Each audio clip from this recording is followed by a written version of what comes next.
Hello, everyone. Welcome to the live stream. Um, I'm tonight.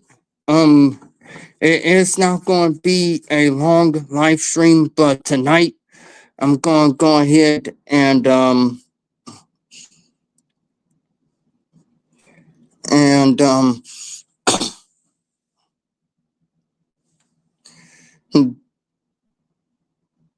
and do this live stream before the last one of this month.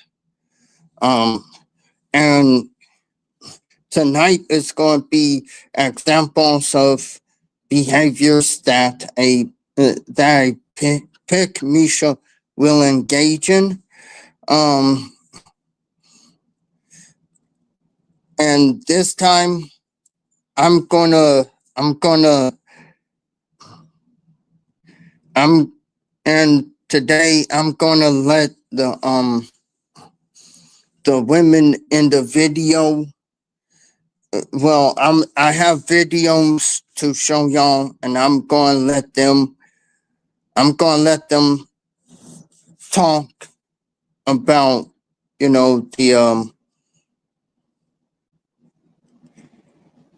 the behavior of the Pickmeisha. So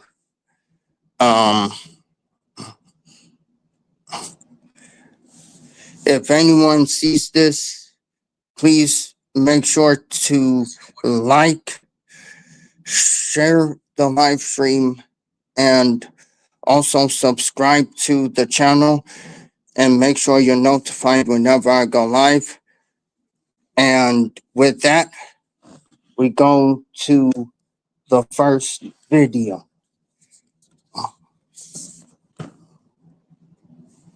Hang on. Well, with that, there is a person who wants to go ahead and speak his mind first, and all you can hear is the audio. So, yeah. You know what is horrendous subconscious pick me behavior is you're watching a TikTok and you go in the comment section and you see somebody say a comment that's really funny, and instead of engaging with that comment, you make another comment, a separate comment that says somebody said, quote, what that person commented, and then your comment ends up at the top getting the most likes. Like, that's like successful pick me behavior. Like, you usually get picked. So congrats. No, because you know what? And that was a man describing the pick me behavior. But yeah. And it's just three videos that I'm sharing right now. So and then I will end the live stream. But yeah,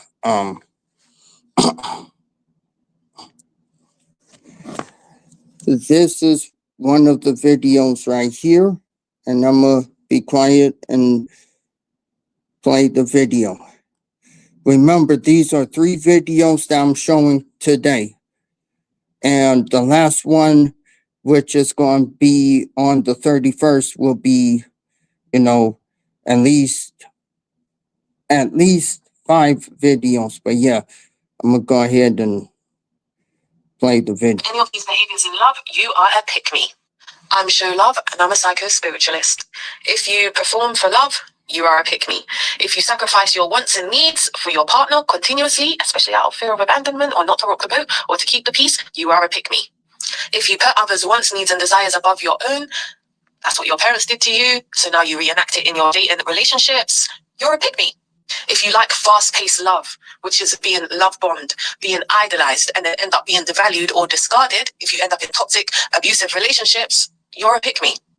You're a pick me because you are too focused on being chosen, giving away your power. This person will choose me. I will feel validated. I will feel loved. I will know I am worthy. Instead of focusing on choosing, that is taking back your power. Now I am vetting you. I am not performing for you so you can choose me. I am vetting you to make sure you are even worthy of being chosen. You're a pick me if you use love as an escape. So you're not doing your inner work. You're not doing your soul work. You're not facing your traumas. You're not trying to evolve in life. You want someone else to come and save you. That is pick me behavior. You're a pick me if safe, healthy love feels boring, off, cringe, or like there's a lack of chemistry. And that is literally because your nervous system, your whole mind, body, and spirit is attuned to unhealthy, toxic, narcissistic, emotionally unavailable people. And those people are the ones that give you butterflies, make you feel giddy, excited, and those are the ones who are familiar to you because you are literally reenacting patterns of your childhood, reenacting the things your parents told you, which is the stuff I mentioned earlier. But that makes you a pick me. If you are the person who has their hands raised in the air to your dating prospects to say, pick me, if you're performing to say, I want to be chosen, you are a pick me. Take back your power. Follow me. I can help you with that. You know what to do. Like if you can relate. Comment if this was you. Definitely comment if this is no longer you anymore. Repost, share with someone who you think will need it, and follow because I'm trying to make the whole world narc aware. If you have any of these behaviors in love, you are. But yeah, that was the first video. The second video is a woman, explaining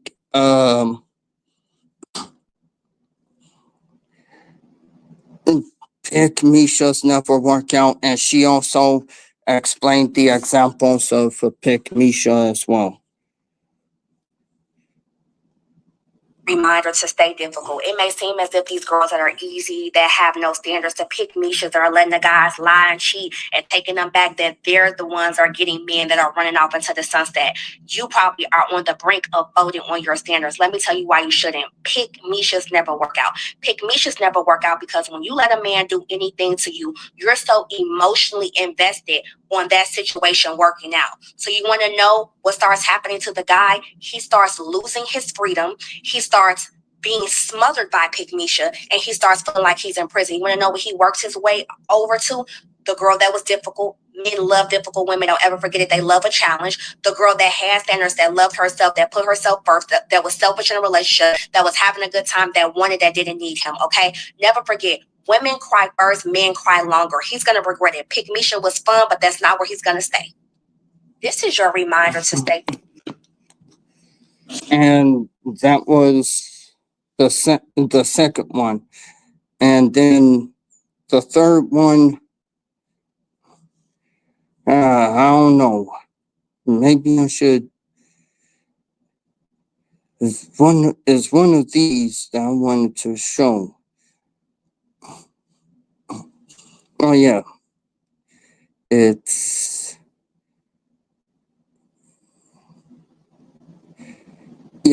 it's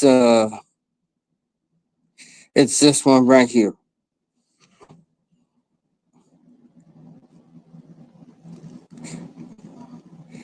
Herself and her children.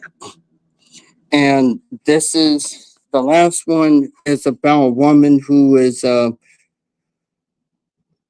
talking about the dangers of a pick me mom, but she also describes the behaviors of a pick me too.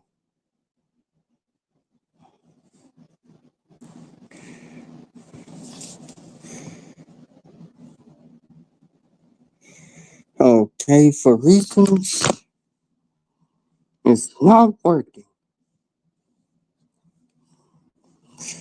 Dang it. Now I gotta go and try and find another one. Ah.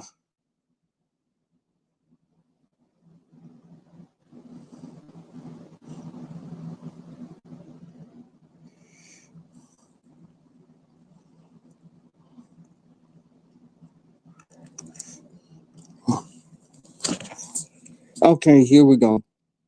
Was the child of a pick-me mom who put herself and her children in harm's way to front like they have the perfect life, knows that ISIS knew the whole time what was happening to her daughters.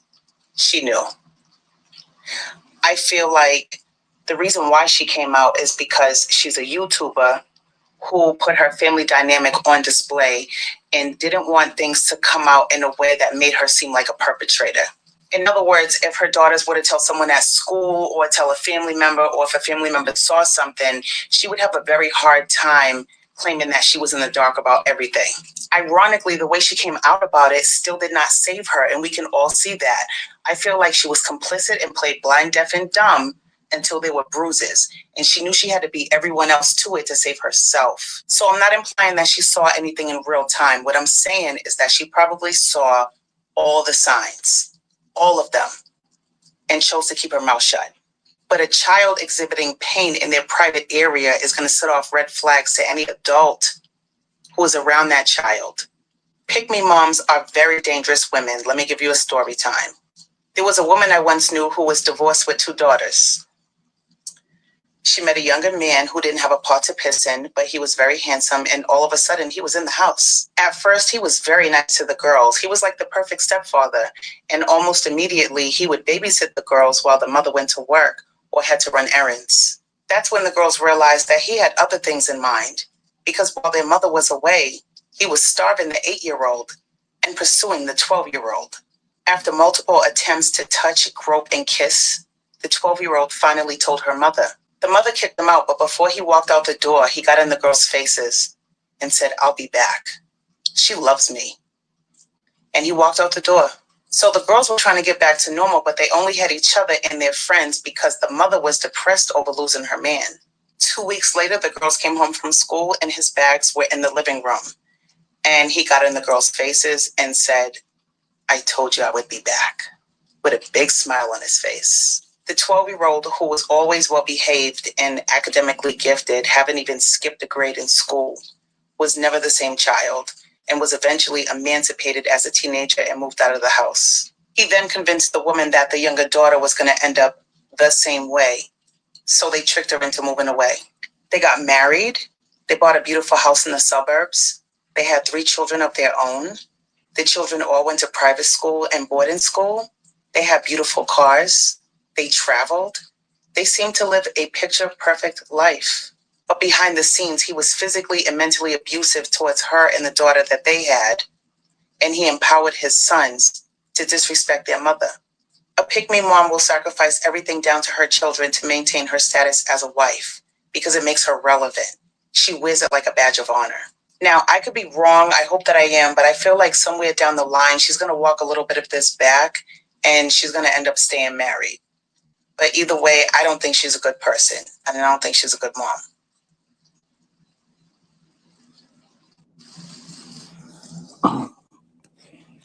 And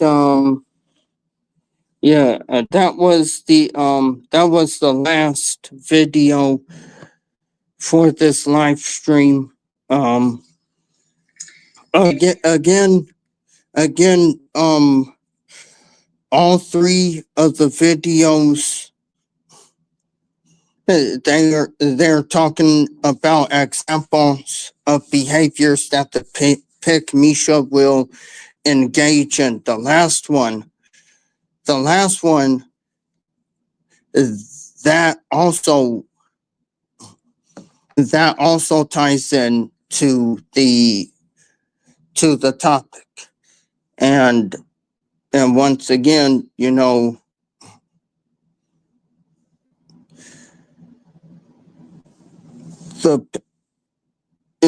if you was raised by a pick-me mother and she actually did that to you,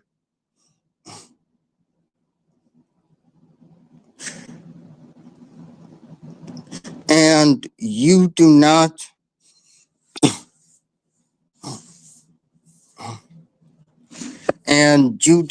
want to be like her because she put the man before you, that's when it's time to heal, and it's time to put your own happiness first, because what you heard in the third video that was just messed up. It really was. But I'm gonna go ahead and I'm gonna play at least one more, and then I'm gonna go ahead and now I'm gonna go ahead and end the live stream.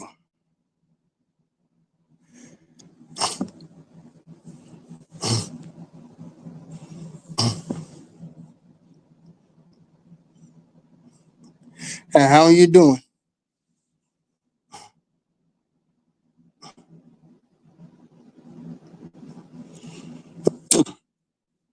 But yeah, at the end of the day, mm, behind closed doors, and you saw the three videos that is saying this.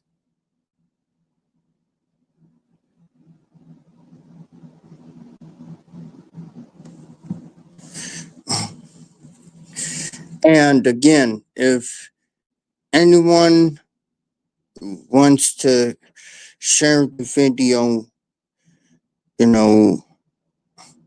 with their, and again, this is just, at the end of the day, this is just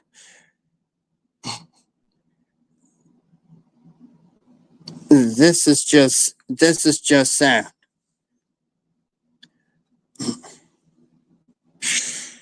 And the thing of it is,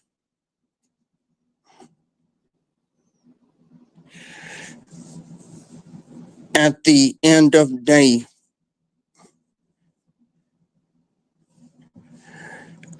is stuff like this is coming out as well. And this will be the final video for tonight. Call me out my name, it wouldn't bother me because I allowed God's voice to be louder than his. And when I was going through transition of him not coming home on the weekends, not being there, telling me I hate you, I'll never love you, I wish I never married you. Right. I knew that life and death is in the power of the tongue through the word of God. So I would say, you will love me one day. We will have a good marriage one day. And although he would go out for weekends, I would literally help him get ready to go meet a side chick, right? Ironing his clothes and getting him ready for the night. And these are all things I was graced to do. I would not encourage anybody to do that unless you are graced by God to do.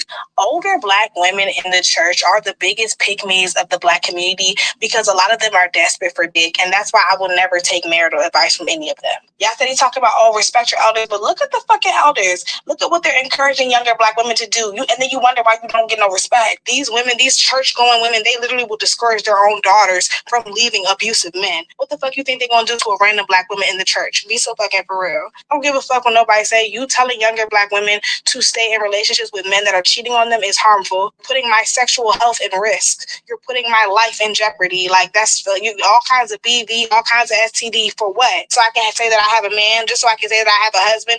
No. That's why I don't take marital advice from these pick-me's. A lot of these pick-me's are in the church. A lot of our grandmothers were pick-me's. Aunties was a pick-me. Mothers, godmothers, it all applies. Like, especially them church-going ones. How you doing, Trina Braxton? I don't give a fuck when nobody say, if your husband is cheating on you, beating on you, knocking you between a washer and dryer, financially abusing you, he is a dishonorable man. Women who are married to dishonorable men should not be giving marital advice. Like, a lot of these pastors and these deacons are dishonorable men. I don't give a fuck if they've been married for 30 years. I don't care how long you've been married. If you're married to a dishonorable man, you're not about to tell me what the fuck I need to be doing to keep mine, okay? They try to project and try to little girl you and try to make it seem like, these are the things that just comes with being a wife. No, bitch, these are the things that come with being married to a dishonorable man. I'm telling you, if you are in a relationship with a man whose mother is highly invested in the church, Nama, you're a victim. You don't even know it. Like, she's never going to protect you. Black women in the church, the older, matronly Black women in the church, they never protect Black women. And they don't even protect Black boys either. Hello? So if you'll call me out my name. Now, which part was she lying at? Which part? Because if she was lying,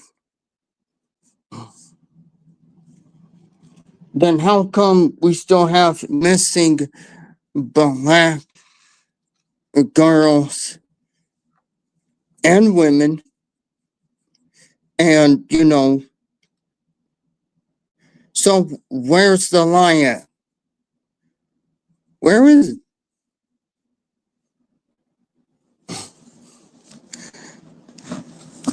And then, she said that older black women in the church are the biggest pick-me's. And that is legitimately, in my opinion, that is also true as well.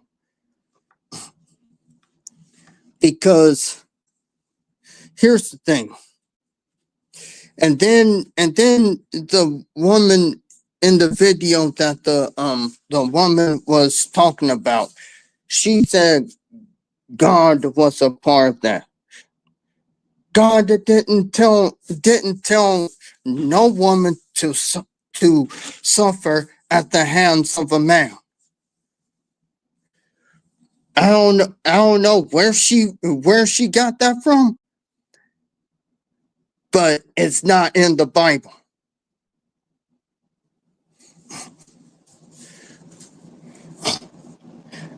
And again, the woman in the last video who was saying that the older black women in the church are the biggest pick-meishas. I would say that is indeed true. And that is the stuff that you heard within the video, again, that the woman was talking about. That is what they're teaching in that church. It's not the word of God. It's all about worshiping a man at the end of the day. Literally, the church went from worshiping God to worshiping men. That's exactly where it went to. And now I understand why there is a decline in women going to church now. I understand. Because telling a young woman to deal with a man cheating, knowing that STDs can affect the younger woman who is dealing with a cheating husband.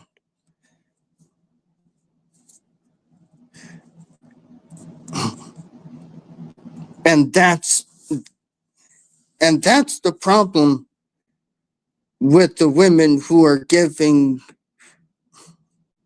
advice about staying with a man who cheated on her, who abused her and everything.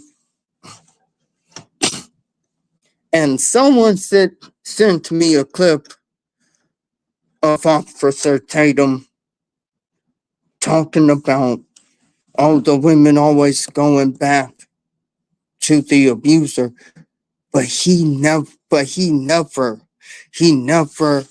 understands why. The women that's preaching, oh, stay with your man, even though he's abusive, even though he abused you physically and verbally, even if he tried to take your life a few times, that is the reason why they keep going back. They keep going back because they do not want to be shamed by the pick-me's that are out there. That's why.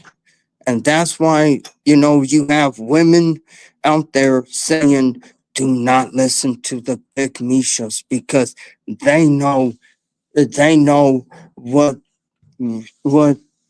really going on. They know this.